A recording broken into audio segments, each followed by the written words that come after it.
What should I say after Nizar? Nothing. I should go back home. So it gives me a great pleasure to be here today. And I'm going to present, actually Dr. Nizar have set the stage for me, and what he addressed are the barriers. And I'm going to today to discuss some of these barriers, but I think we need opportunities for overcoming these barriers, which is the most important. Let me see how I can work this, Mr. Chairman. Green button, okay. So this is the outline of my presentation. And interestingly, treatment has been shown to be very effective in means of HIV prevention, and you would have a complete session on that. However, it was clear that if we just depend on treatment, then we will not reach the goals that were set. And the goals were set to reduce the pandemic into an endemic by year 2020. Only 60% of the new infections will be reduced. So what was next? In 2016, United AIDS came up with different set of goals: reduce HIV infection by 75% from 2010, and then reach 90-90-90 by 2020. There were 5 important pillars identified, and these pillars are as shown in this slide. Combination preventive therapy for adolescents and young women. Combination prevention therapy for key populations. And comprehensive condom programs, voluntary medical male circumcisions in certain countries, mainly African countries, and finally, rapid introduction of PrEP. And these were the set goals for that. What happened since then? It's clear that we have globally have not reached those goals, and we have a way forward and opportunities to work on overcoming the barriers. So what are these barriers? There are multiple barriers that influence the health, quality of life, HIV transmission, as well as prevention programs that are set. And I have highlighted some of these in this slide. There is the alienation, the discrimination, the stigma. Stigma is one major thing, and what we heard today from Dr. Nizar's lecture, I mean, why we don't talk about it, why do patient or public do not come forward is because of the stigma. Poverty globally and in certain countries, access to care is very important. You could have everything, all the money as we have in the GCC area, but there's no access to preventive measures like PrEP in many of other countries. Literacy, migration is another problem that we have in the region, and there is a population that we need to serve outside the nationals as well. And then we have the minors, we have the IUDs, we have the sex workers who nobody wants to talk about them. We have the mental illnesses, we have the legal issues, we have the cultural also barriers which are major. And then there are other barriers that are not specific to prevention. When we talk about prevention, these are the important ones that we can focus on, and I want to focus here something related to health system factors. We have, it's not just no access.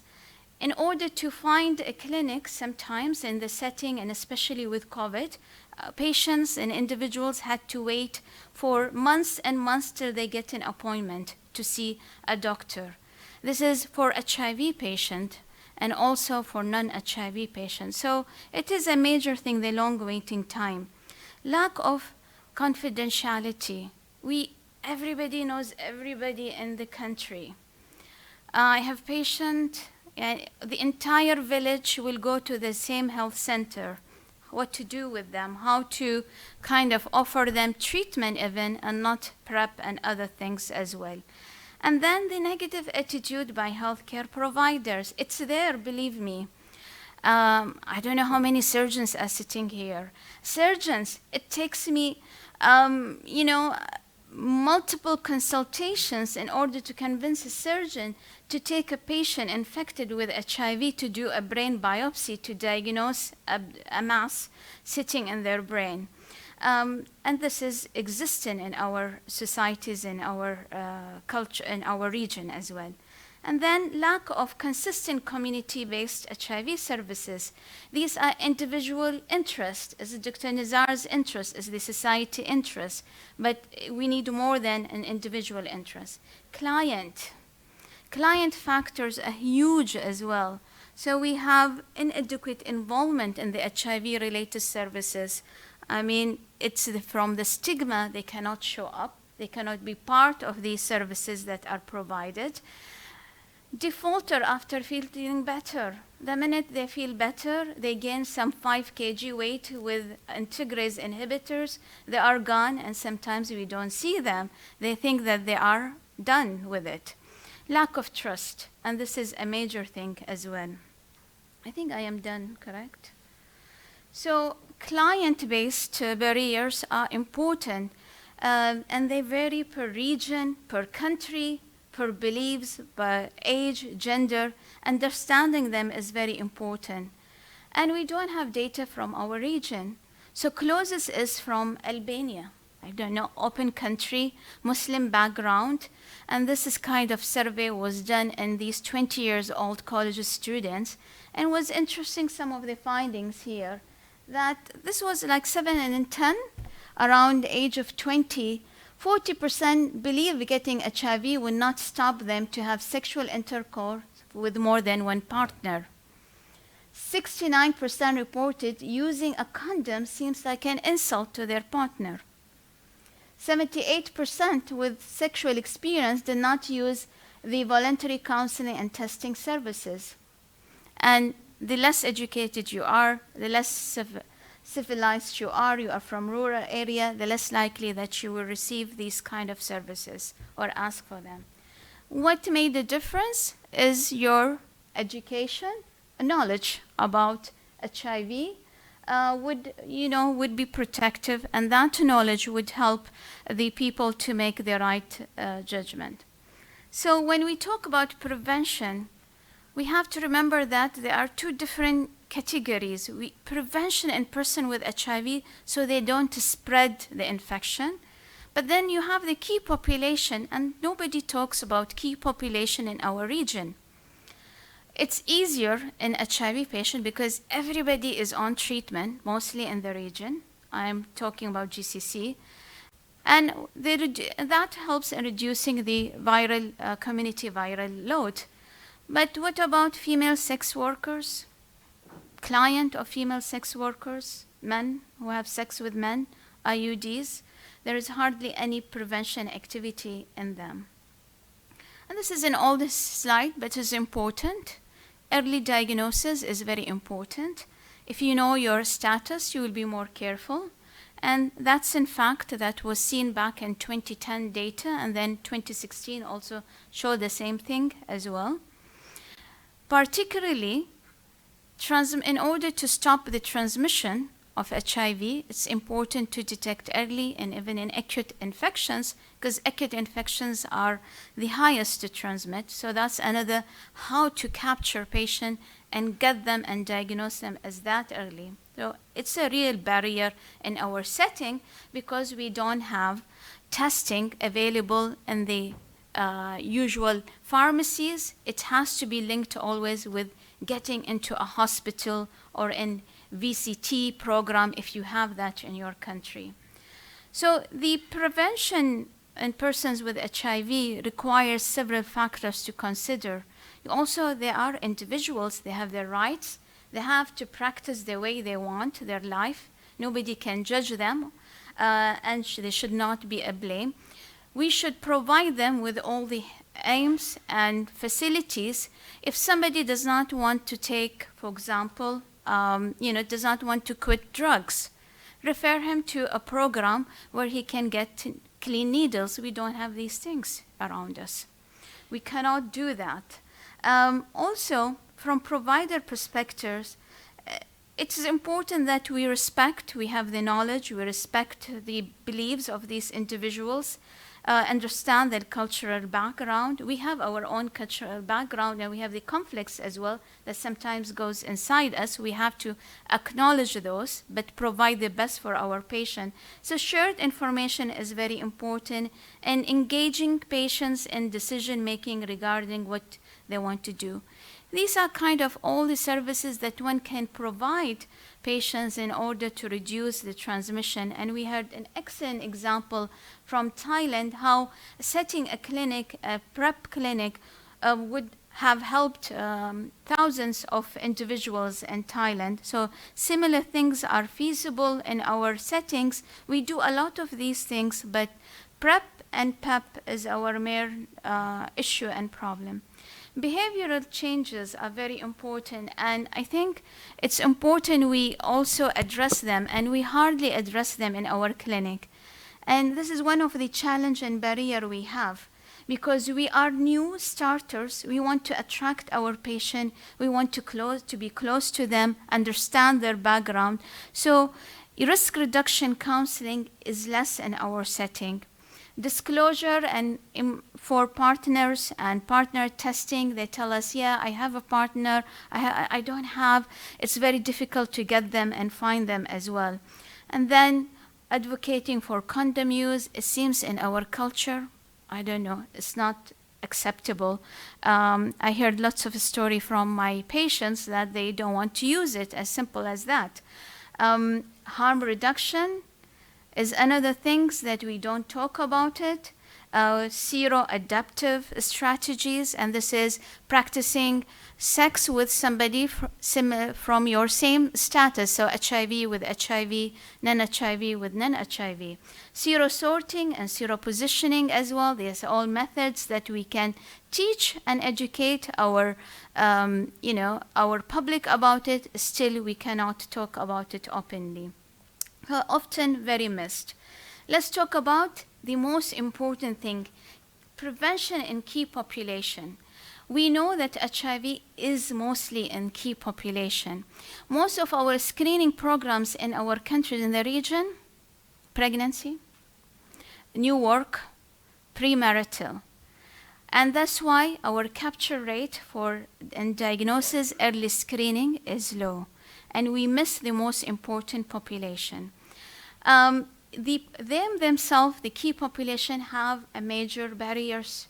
They have the legal and policy barriers, especially for transgender, no rights whatever in the region. Stigma, discrimination, violence, criminalization, certain acts. So from their perspective, there is lots of discrimination, there is disrespect, prejudging, moralizing, and there is also violation of confidentiality and ignorance from the people who face them, treat them from the time they enter into the institution, a health institution, till the time they leave. In the registration, if they know that this patient is coming to infection disease clinic, the guy on the registration desk, he will have them eyeballed in a different ways, and the nurse and the prescription of HIV medication or the PrEP. So what are the important preventive strategies in key population? Screening is very important in early diagnosis, treatment of other sexually transmitted disease, circumcision, and societies where it's not advocated, and preventive strategies are very, very important. Programs, drug substitution programs, syringe services are very important. How to remove the barrier? Education. And Dr. Nizar very beautifully showed how important it is. The education and utilizing the social media is very, very important. Regarding the education, I think one of the barriers for PrEP use in this particular group, and this was from published by Jackson, was a lack of provider knowledge. So provider knowledge is very, very important. We are not the only providers, the infection disease specialists. I think PrEP should be provided by primary doctors, primary health doctors, GPs, family physicians, and it should not be limited, and we need to educate everybody about that. So success depends on increasing trust, reducing the stigma. And what is the stigma? Now, this is from sex workers, what they thought the stigma is the main causes of stigma. They thought that 75% of female sex workers that went for a care thought that they received hostile treatment. They valued judgment. There was also humiliation, bad prejudged language that was used, and then the health system services they were provided were limited, and they were not offered STD treatment, gynecological treatment as well. And there was violation of their confidentiality. And they suggested the way forward, actually, for all of us, promoting access to consultation, better hours of operation, access to diagnosis and treatment of gynecological emergencies, and others. And this is another cohort, and similarly lies down very nicely what they need. So it's important to listen to our patient and to listen to public and their needs. Listen to the young people, listen to MSMs, listen to sex workers, and meet them and understand what is their need. Confidentiality is very, very important, and this is the way forward. So I will not just skip this, and I'll go. It's important that the programs that we are setting should be people-centered approach, and they should be directed to each population, understanding their needs, and then designing programs based on these three categories. You cannot have just PrEP. You have to have PrEP, you have to have counseling, you have to have change in the policies, you have to have change education programs. It needs all to go hand in hand. An example, for example, this is for MSMs. The three categories, the structural, the biomedical, and as well as the behavior. And you can see all these things needs to get integrated in order to come up with the best intervention for that population. So it's also very important we allow testing, and testing should be freely available everywhere. It should not be centralized. It needs to be decentralized in our countries. And it's very, very important that providers should provide the special cares that is needed for STDs and others. Few slides on the region. Where do we stand? Again, we are away from the prevention here. We can see that probably we are the driver. We have more new cases than others. And this is my just putting few things on the MENA region. We have issues with the screening and early diagnosis, particularly in our region, the stigma. Mostly we do serosurveillance data system. Our estimation of HIV is from those. We have inadequate knowledge within the public health sectors and lack of effective responses for key population. And I'll just share with you one of my publication. This was done a few years ago, and we have most of our patients when they present, we have delayed diagnosis and the CD4 count is low, and this have not changed. We think that the transmission, this is what we figure out about our transmissions, is mostly heterosexual. There is MSMs as well, and these are the population like anybody in the world, but this is how we screen in the region, migrants. And you can see the screening in this data quite old from 2007. I don't think it have changed much as well.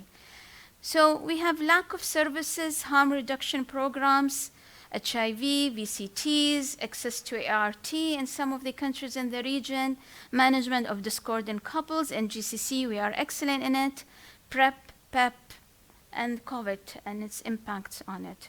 So the most important thing also, we lack data.